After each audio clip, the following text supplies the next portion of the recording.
আসসালামু আলাইকুম প্রিয় কুইত প্রবাসী ভাই বোন সকলকে স্বাগত জানাই যারা এই ভিডিওতে যুক্ত হয়েছেন কুইতের বিভিন্ন স্থান থেকে বহির্বিশ্ব থেকে। ইন্না লিল্লাহি ওয়া ইন্না ইলাইহি রাজিউন। বাংলাদেশের স্মরণকালের একটি ভয়াবহ বিমান দুর্ঘটনা ঘটে গেছে আজ। এই ঘটনায় 19 জন নিহত এবং 100 জনেরও বেশি আহত তথ্য নিশ্চিত করেছে বাংলাদেশের বিভিন্ন প্রিন্ট এবং ইলেকট্রনিক্স মিডিয়ার মাধ্যমে।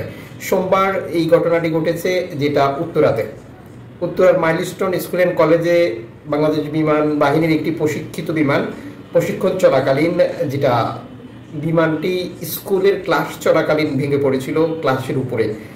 দুর্ঘটনাস্থলেই 16 জন ছাত্র এবং 2 জন শিক্ষক সহ 19 জন নিহত হওয়ার খবরটি নিশ্চিত করা হয়।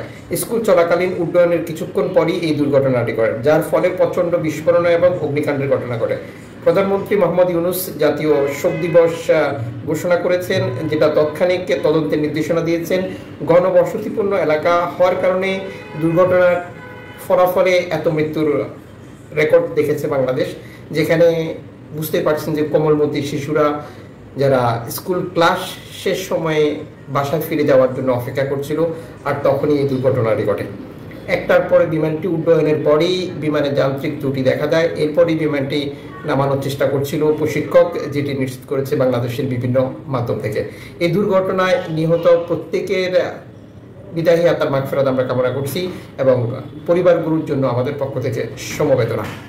কুয়েতে আকামা কিনতে পাওয়া যায়, আর এই আকামাটা বিক্রি করছিলেন নাগরিক, সহযোগিতায় ছিল প্রবাসী।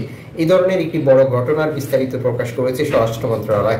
কুয়েত মানব পাচার এবং অবৈধ বসবাসের চেষ্টার বিরুদ্ধে লড়াইয়ের অব্যাহত প্রচেষ্টার অংশ হিসেবে স্বরাষ্ট্র মন্ত্রণালয় একজন নাগরিকের সাথে জড়িত একটি মামলার উন্মোচন করেছেন, যেখানে অর্থের বিনিময়ে বসবাসের পারমিট, যেটি আকামা বা রেসিডেন্সি বিক্রি করতো তারা।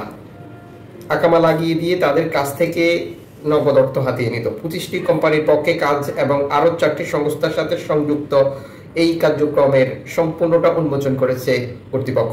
56 জন কর্মীকে অবৈধভাবে নিবন্ধিত করেছে, যাদের মধ্যে কয়েকজনকে বসবাসের আইন এবং ভিসার শর্তাবলী লঙ্ঘন করতে দেখা গেছে।